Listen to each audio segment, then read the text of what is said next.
Yes, welcome to the Dashboard with OJ. Yes, if this is your first time of coming to the show, welcome. Thank you so much for coming, and I hope that you subscribe before you head out after you watch this video. And thank you so much to everybody who always deem it fit to show up here. I really do appreciate you too for coming by, for stopping by every other time. And to our old subscribers, big twirly to you people. I really do appreciate you so much, okay? So, what have we got to talk about today? It's still about Hushpuppi and the repercussion of, or the consequence of his actions that will, well, some way, somehow be living with us at least for the next 20 years. Yeah.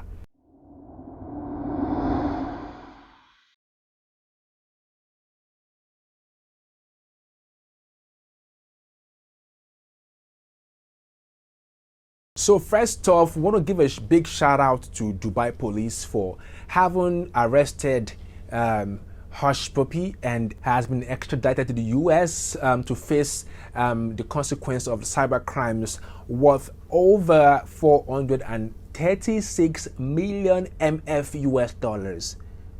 Don't ask me what MF is, okay? If you know, you know. If you don't know, check your decode. So, one thing I want to point out right now is to first of all thank the Dubai police of the sci-fi department. Okay, sorry, the sci-fi department of the Dubai police for making a trailer, or a short movie out of the arrest of, Hushpuppi.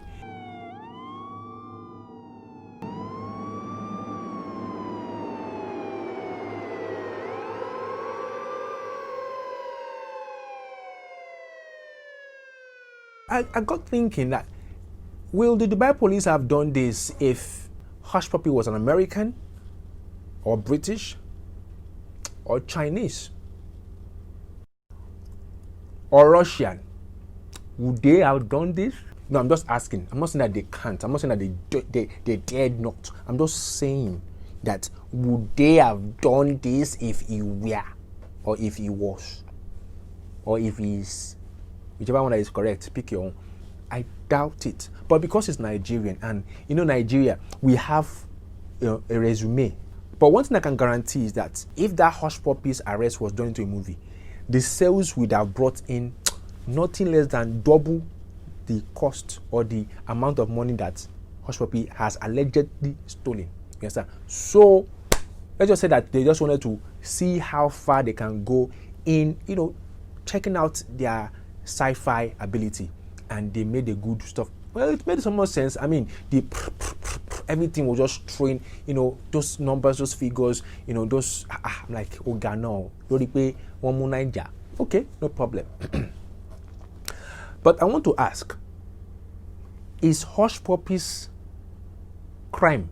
Is it the most criminal crime that's ever been committed by a cyber criminal, or do you want to tell me that there is no fraudster that has a fraud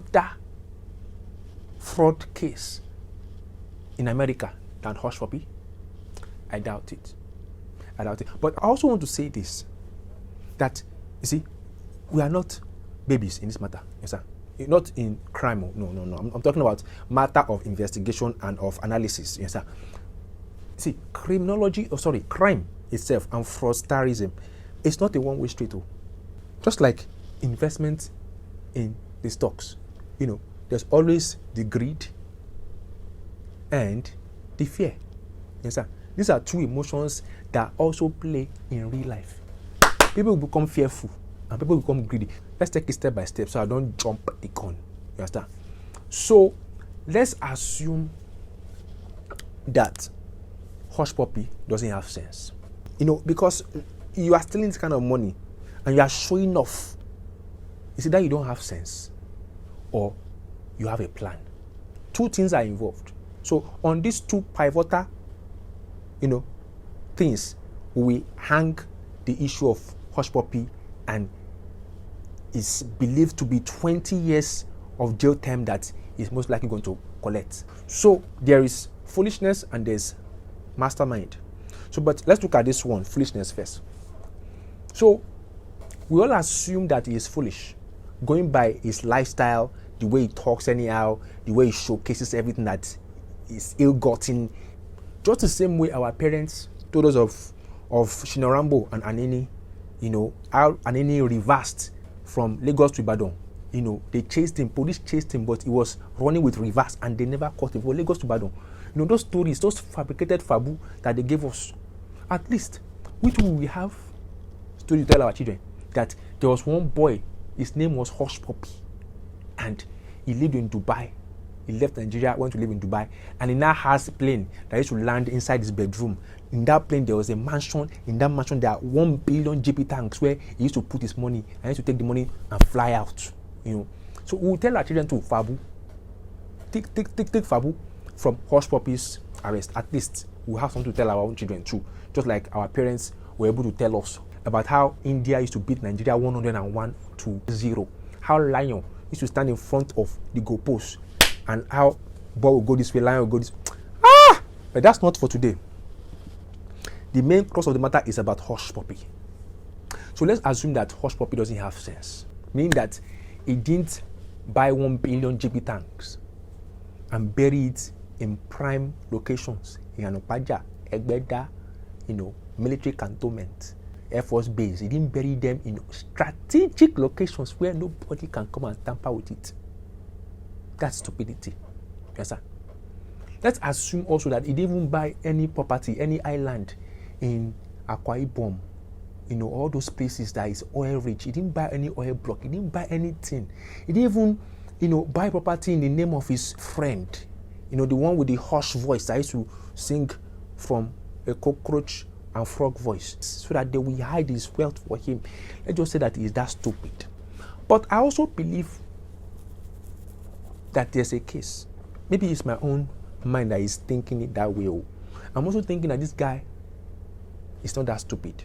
That for him to be able to do this kind of thief up and down, he also has brain to think. But greed, the greed that he is using to catch people is a greed that now caught him red-handed.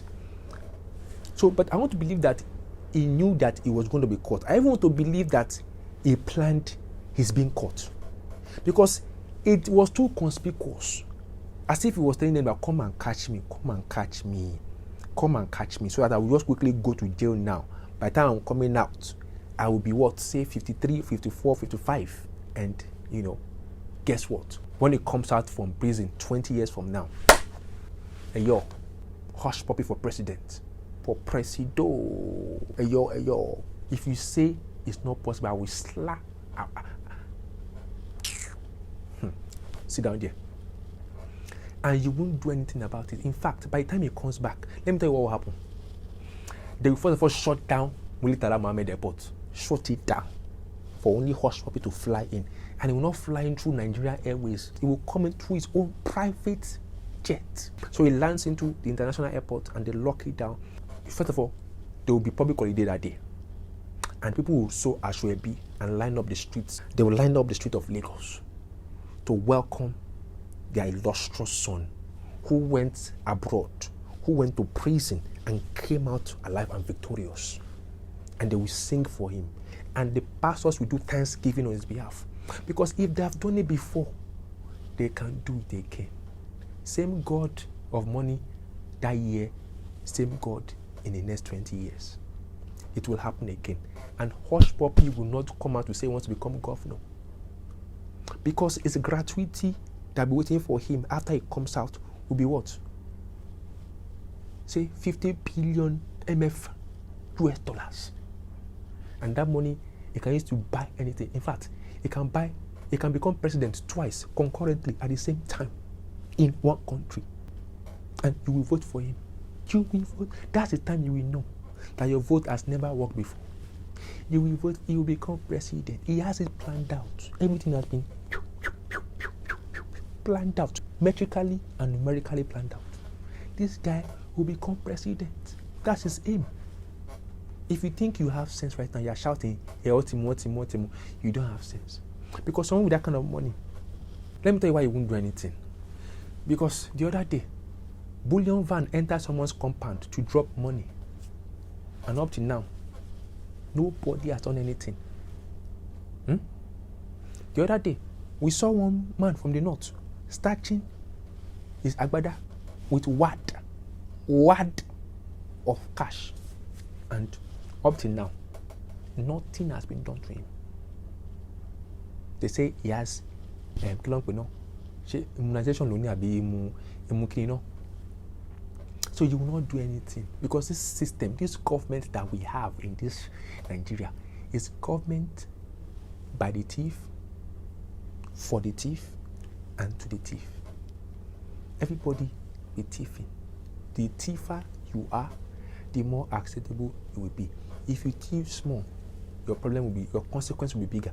If you thief big, the consequence is inversely proportional to the thieving. You understand? So don't come small, come big.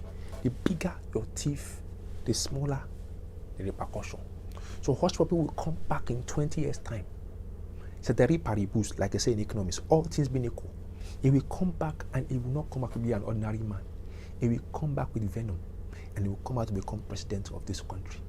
If all these things we are saying doesn't change, and how do you know if they will change or not? If you want to change any ideology or any decadence, education is the primary way to change anything. But Nigeria is taking from education and putting it into buying of motor for senators and refurbishing the roof over them. So how do you want a change to come when it is just mouth service, nice words, platitudes, promises without foundations that we are holding on to?